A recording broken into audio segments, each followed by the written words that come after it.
Welcome to Driven, the Unscripted Success podcast, with your hosts, Mike Menino and Nariman Hamden, bringing you insights and stories on achieving personal, professional, and financial success. Hey guys, I'm Nariman Hamden, and this is Driven, Unscripted Success podcast. We have another awesome guest on today. We have Brian Bass. Brian Bass has been in the leadership, financial management, innovation, business strategy for 20 plus years. So he has a medical communications company where he does medical writing and medical evidence. How you doing, Brian? I'm very well. How are you today? I'm doing well. Where are you zooming in from?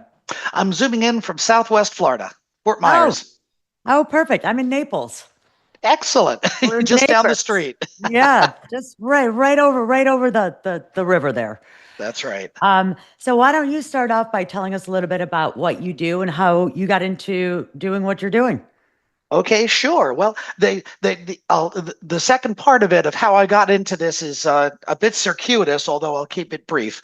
But basically, what my company does, my company began as really a freelancing gig where I've written for all of my professional career in advertising and communications, and working in the medical communications field as I do now, which I got into about 38 years ago.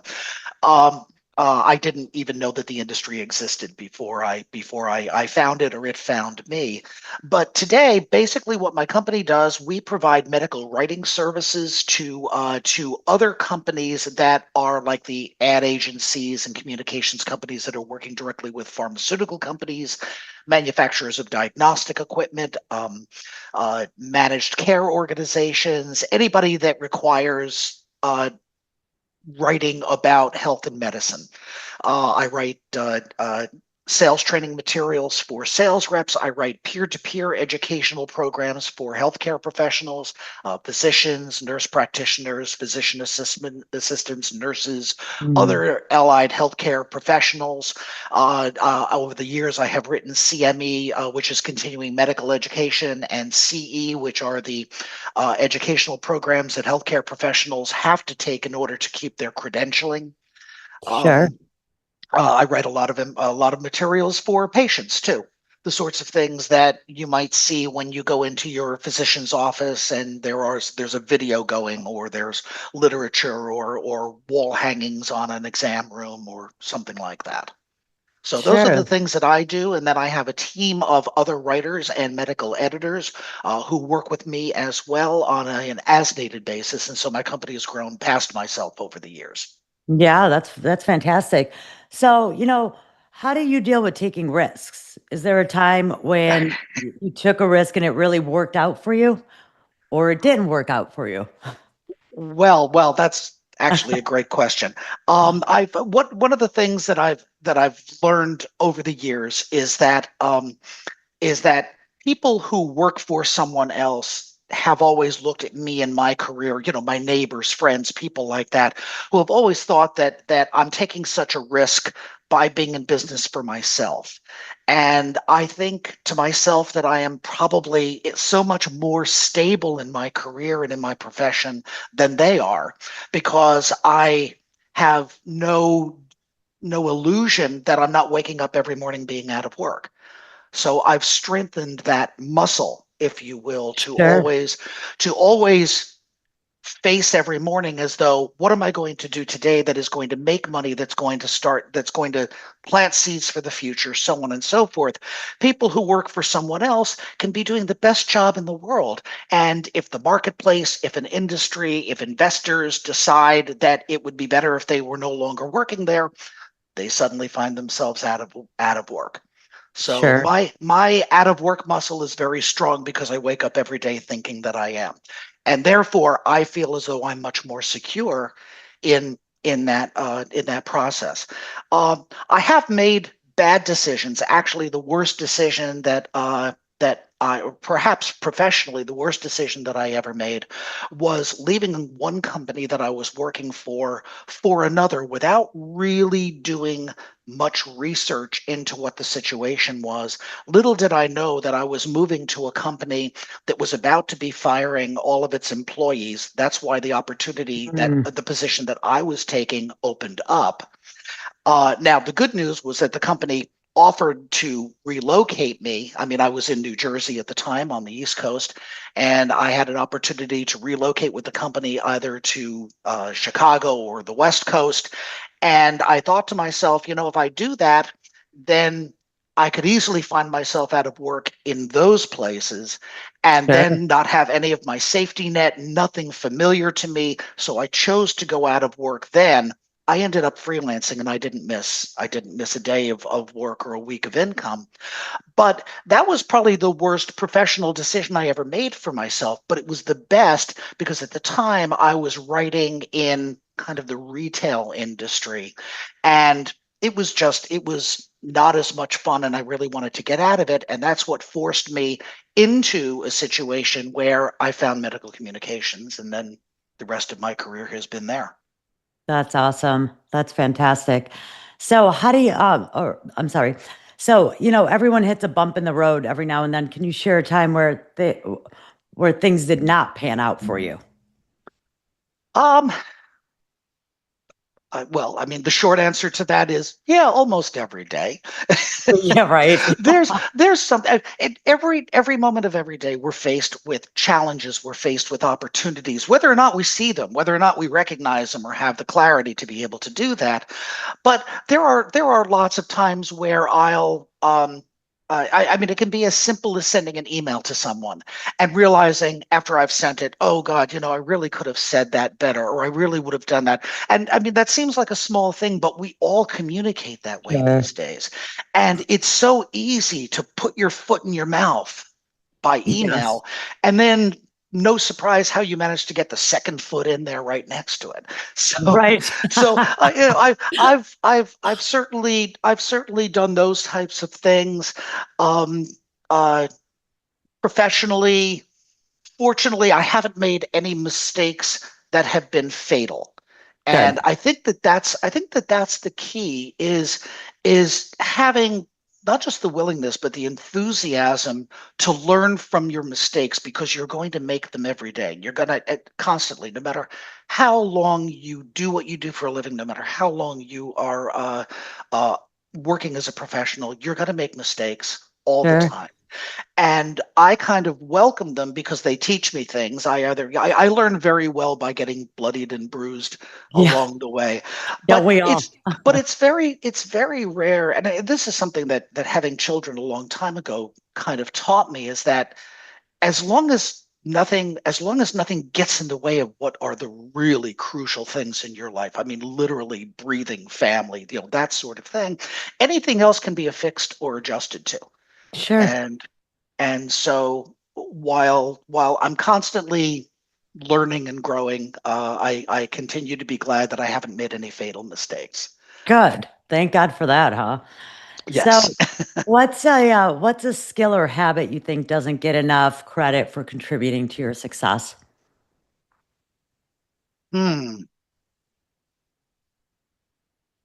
Flexibility. I think that is really such an important key, and especially if you're going to be in your own business. I mean, whether you're starting a small business like my own or a business where you're going to have a lot of employees and the corporation's going to grow and it has a physical structure, flexibility is absolutely critical. As you know, down here in Florida, we have hurricanes, and Yes. it is the trees that bend with the wind that stay standing at the end of the storm. So, Absolutely. so that is really to me the foundation of being able to survive any of the things that any of the bad decisions you make, any of the things that happen in an industry that like in the medical communications field where I am, things are constantly ebbing and flowing. One day, clients are putting all of the money into one area of their communication side of their business, and then another day they do it in another side. And so, for me, being flexible to work in a lot of those different areas enables me to stay busy regardless of where the money is being funneled at a point in time. um, from a business standpoint, being able to roll from mistakes and learn from them, and if it's a mistake that I've made with a client, being able to tell them, first of all, owning up to it, and second of all, saying this is what I'm doing to keep that from happening again, and then doing those things. That's the flexibility that is really needed, I think, to become successful in the long term. Sure, absolutely. You have to be flexible, that's for sure. I like your analogy of the, with the living here in Florida and having the hurricanes. You have to be like the bending trees, which is so true, so Yep. true. So I'm sure staying on top of any field is tough, and especially with being a writer. Mhm. What's something exciting you see on the horizon in your industry, and how are you getting ready for it? Well, we're certainly in a big area of change right now, and I don't like to get political about things, but let's just say that right now, science doesn't seem to be as important. Verifiable information and data don't seem to be as desired in the industry right now. A lot of money is being pulled out of support for medical research. Hmm. um, uh, uh, and uh, and so this is really in real time right now, putting a lot of strain on our industry and ultimately on the health of all Americans. Um, from a medical writer standpoint, one of the challenges that I'm facing is that all kinds of important data are being taken down from key government websites that have always been the harbinger of truth. Wow. Everything that is known about a particular disease state or what have you, it's always been the most reliable source of information. And that information is being systematically taken down and either replaced with nothing or replaced with information that is very faulty. And so, from my professional standpoint, finding other places where that information is still reliable in published science and things like that has really been a key for me. And I think that's going to continue on for at least the next few years, if not longer, because as so much information is going away and so much Hmm. new information is not being developed, it's going to take many years, if not decades, to catch back up with where we might have been.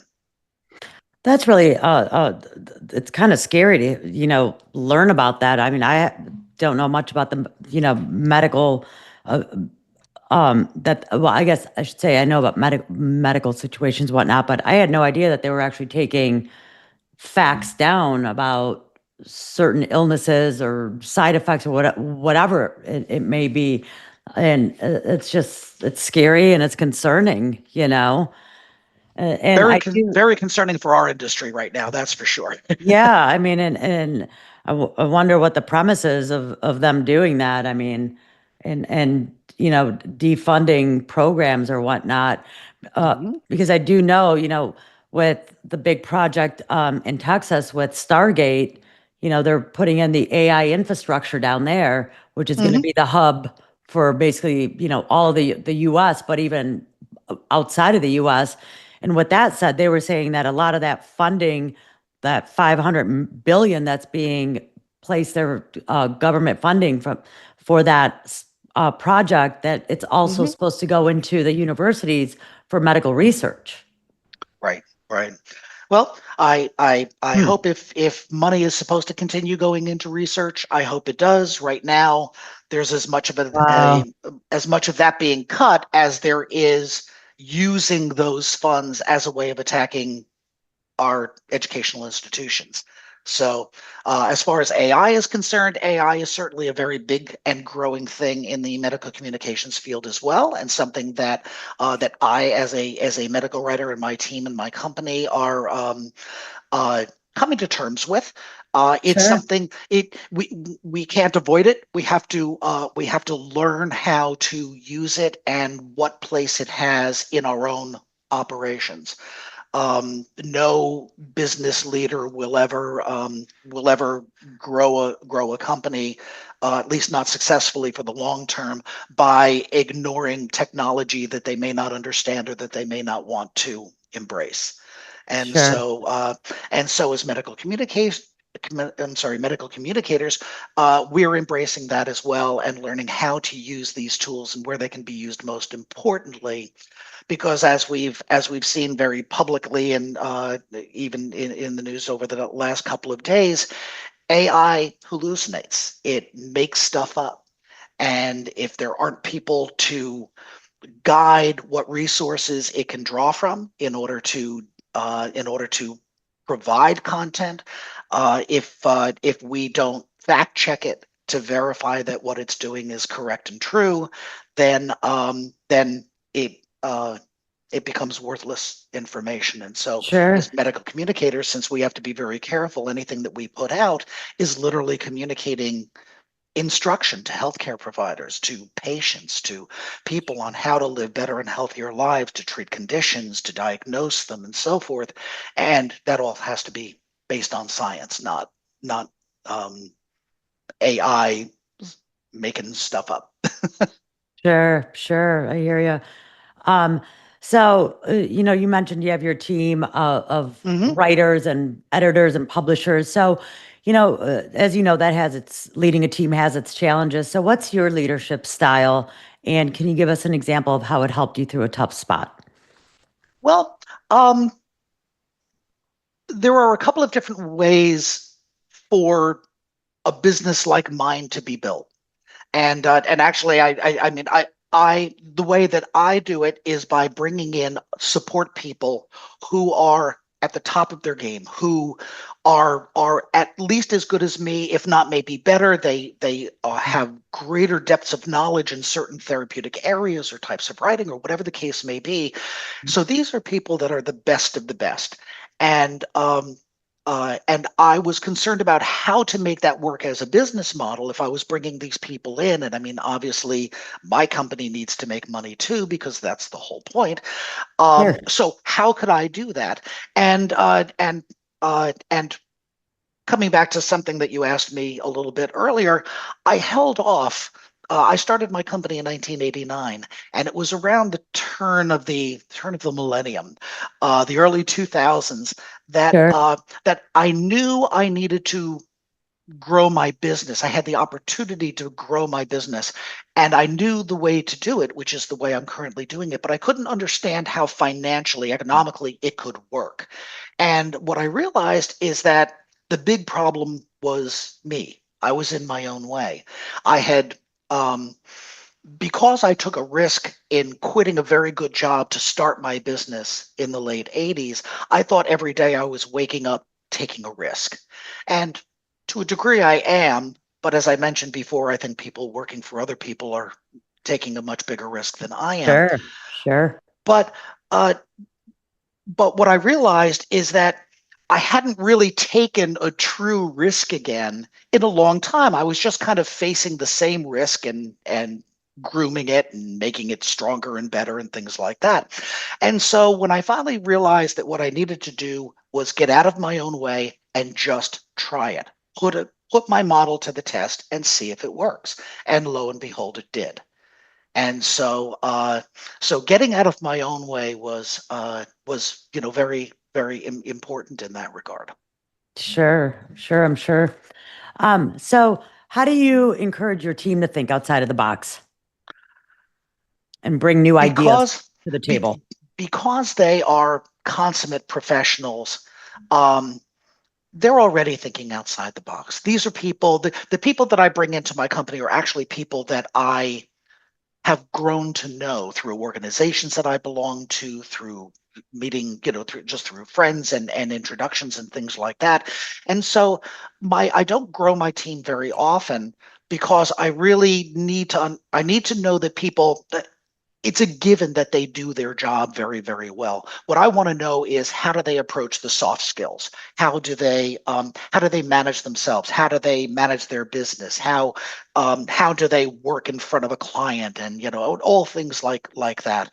And when I get to know somebody on a personal level, just their conversations, I learn I can tell that they are at the top of their game. And then I just bring them in and I don't get in their way.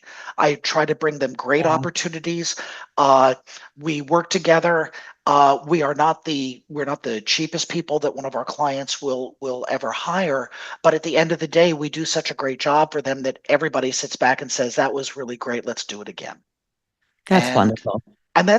so really it is a matter of and maybe this is an important leadership skill too. I mean, I've certainly read enough about it, although I've never thought about it purposefully, like, oh yes, this Mhm. is what I want to do. But simply hire really good people and just get out of their way. Give them what they need in order to be able to do their job, and then don't question them. They're not going to Sure. do it the same way that you do it. I mean, particularly from a writing standpoint.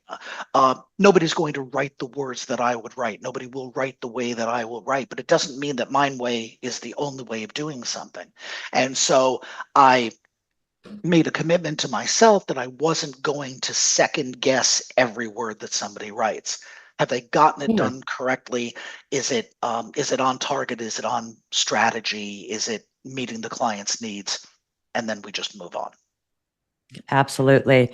So, with you, obviously you've got your own company, you're an entrepreneur, you have to have discipline in order to, there's nobody telling you what to do. You're in charge. So what's a day in your life look like? How do you juggle work and everything else? Well, I'd love to say that I do it really well, but I don't. Work-life balance is always a work in progress, and one that I'm Mhm. probably failing at on the life balance side. Um, I started working for myself, I should say, when my youngest daughter was 11 months old, and I didn't realize how wonderful it would be for me to be able to just tell clients, "Oh yeah, no, I've got a meeting from 11 to 1, but I'm available at 2." And meanwhile, I'm at one of my daughter's schools, and somebody's a tree in the Arbor Sure. Day play, and I'm watching that stuff, or at a school sporting event or something like that, parent teacher conferences, things like that. I was always able to be there whenever something was going on. And that was marvelous for me. It was the hugest fringe benefit. And so while I probably work too hard, put in too many hours, think about work too much on the weekends, and things like that. And over the years, I have gotten better at segmenting out. I don't work nearly as much on a Saturday or a Sunday anymore. I mean, really very little. Evenings, yeah, I mean, my days tend to be 10 hours long, but I'm getting things done so that I have the rest of the time to myself. But what I look at is, what are all the fringe benefits that I've been able to have? Being able to take a long weekend because I can either take something with me, or I can get it done sooner and go off and see one of my daughters, or my grandkids, now that they're now that our daughters have grown and are now living elsewhere. So it may only be a Yeah. long weekend or something like that, but I don't have to answer to anybody. I don't have to, well, except for my clients and my business. And so I Sure. can juggle it any way I want to. And having that freedom is really um, delectable. It really is. My one daughter has a couple of young children, and a family of her own now, and she's starting to appreciate, because she and her husband both work outside the house, and it's very Yeah. hard for them to get the time that I used to get to be able to be places. Sure. Absolutely. So yeah, now she gets to see, because you worked for yourself, so your schedule was flexible to where you could be at every one of her events or anything Hmm. that was going on, school related and Yep. more. So They Yes, used to and say, that's a privilege, it really is a privilege because, sadly, a lot of people aren't in that position where they can do that. So exactly. I think more people are starting to find that now. When I started my business, working from home was forbidden. I mean, nobody did it. And of the few people who did do it, you never let anybody know that you're working from home. My younger daughter at 11 months old, one of the first things she learned was when daddy's phone rings, be very quiet because nobody could know. And now, since the pandemic that we all went yeah, through, working from home is a commonplace thing. And you know what? We all realize that suddenly, oh, we all have lives, we all have right. families, we all have pets, and things like that. And so it has become more acceptable Yes, and yes. more expected, and less of a work error to let people know that you have other things in your life besides work. Right. Absolutely. Absolutely. So, has there been a book, a podcast, or someone that's really changed your outlook or approach? Oh boy. Um, I really almost only read nonfiction. Okay. And the books that I like to read aren't necessarily business management books, but they're written by people who really have changed the way I think or helped me to focus the way I think. Malcolm Gladwell is marvelous. His various books, The Tipping Point, and others have been very valuable to me. A few other books that I've picked up along the way that just help me see working and being a professional through different lenses that have Mm. enabled me to see myself and actually put words to what I've been thinking and the way I've been acting, but also that challenge me to question why I think or do the way I do, and that some of these things maybe need modification, growth, or to evolve over time. Sure. Sure. That's nice. So, let me ask you this. So, how do you tackle learning new things, especially stuff that's way outside of your comfort zone? Well, I read constantly, although I don't get to read for myself very much. Because I'm constantly reading medical literature, because I always have to substantiate everything that I'm writing, and it has to be based in Hmm. fact and so forth. So much of my work is reading. So when I get to take a vacation, I load myself up with books and ebooks, and magazines and newspapers that I don't get to regularly read, and I take them with me. One of the things that I love to vacation with is cruises, because it's just nothing but time to be able to read Yeah. and catch up on things. Um, and so that's really the main way that I do it. Another thing, though, and I found this very helpful to my career, and something for professionals who are developing their own businesses and things like that, is presenting to others, educating others about things that I've learned, things that I do. I have learned so much by trying to educate others in my field, particularly because I started my business as a freelancing enterprise.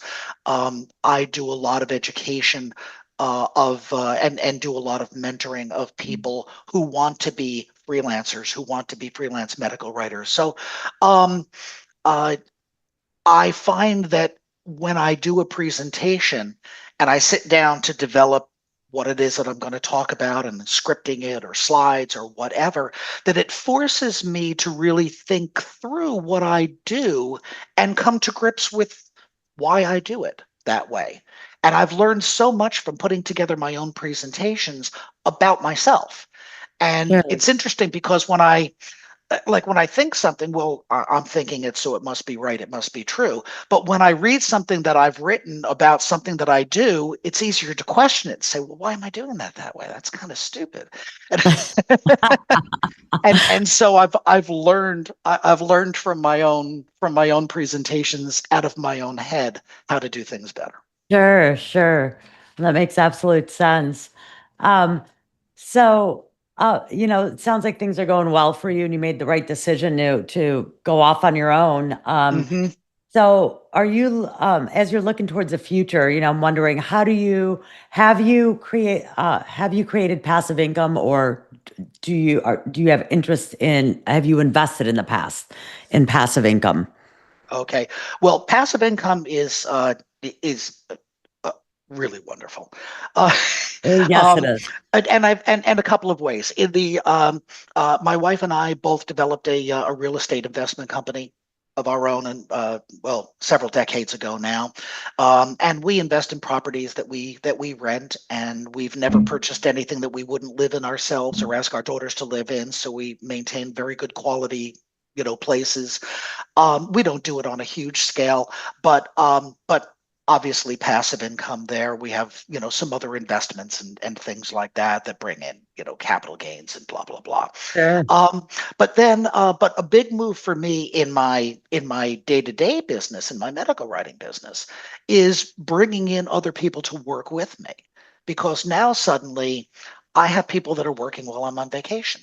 Uh, Maybe they're on the West Coast and I'm on the East Coast, so they're working 3 hours later than me on the day. Or maybe it's somebody that I'm working with, and I've worked with several writers in the past who are in the UK and in other places in Europe, and they've got almost an entire workday on me, so I can give them something at the end of my day and get it back from them at the beginning of my next day. They've had almost a full yeah, working day.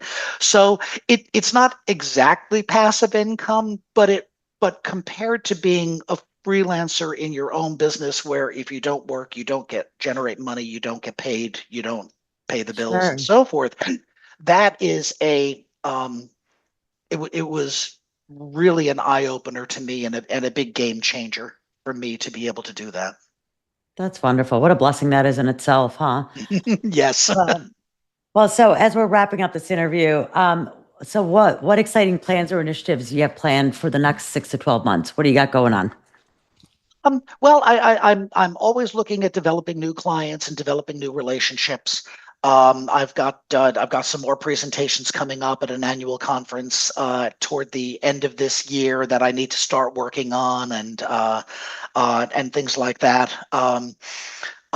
Really, just always branching out into new therapeutic areas is so much fun for me. It's key to my business, but Sure. particularly now, with so much known about the human genome that we didn't know earlier on in my career, the nature of the work that I do has evolved so much, because Mhm. where not many companies before were able to develop products, pharmaceuticals, treatments for rare diseases that might only affect 100 out of a million people, or 100 out of 10 million people, because of genetic research and genetic understanding, we now have all of these new diseases. And so for me, there's a constant opportunity to learn new things that I've not learned before, and then use those to continue leveraging my business into these new therapeutic areas.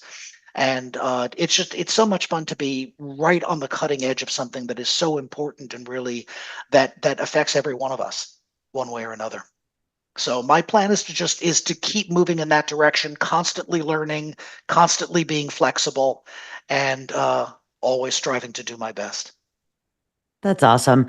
So if anybody, thank you so much for coming on. And if anybody wants to connect with you or needs your services, how do Hmm. they get a hold of you? Well, the easiest way is by email. My email address is brianbass@bassglobalinc.com, and that's probably the easiest way to do it. That's great. Well, thank you so much for coming on. I enjoyed speaking with you and learning about everything that you're doing. I mean, who knew all this was going on in the medical field, huh? Pretty interesting and fascinating. I'm gonna have to dive into a rabbit hole and do some research Oh, on some keynotes that you made early on. But thank you I'm so sure much. something has changed in just the 30 minutes that we've been talking. Oh, So, for sure, for sure. It's constantly evolving, constantly. yep, yep. Nerman, this has been a great pleasure. Thank you so much for speaking with me and inviting me to join you today. I appreciate you. And thanks, guys, for listening in. We'll see you next time. Thanks for listening to Driven, the Unscripted Success Podcast. Want to share your story? Apply to be a guest at drivensuccesspodcast.com/guest.